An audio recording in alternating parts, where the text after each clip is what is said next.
Petugas gabungan berhasil mengevakuasi 2 jenazah pria yang sempat dilaporkan hilang dalam desa sumur minyak di Desa Darmo, Kecamatan Lawang Kidul, Kabupaten Muara Enim.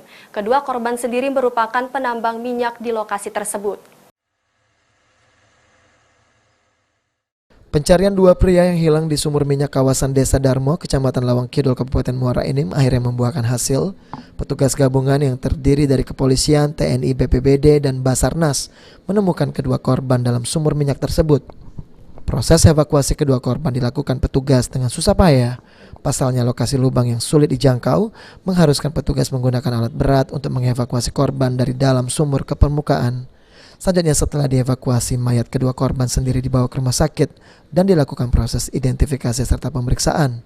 Menurut keterangan Ketua Tim Pencarian Abdul Rozik, jika kedua korban yang ditemukan telah dilaporkan oleh pihak keluarga cukup lama. Kita 1 orang yang kita cari, ternyata ada 2 jenazah yang kita evakuasi pada hari ini. Yang bernama Mas'ud sudah dapat 1, kita gali lagi, ternyata benar ada 2. Untuk mengidentifikasi ini nanti dari pihak kepolisian dan rumah sakit. Selanjutnya kedua jenazah korban diserahkan ke pihak keluarga masing-masing. Mardiansyah, PAL TV.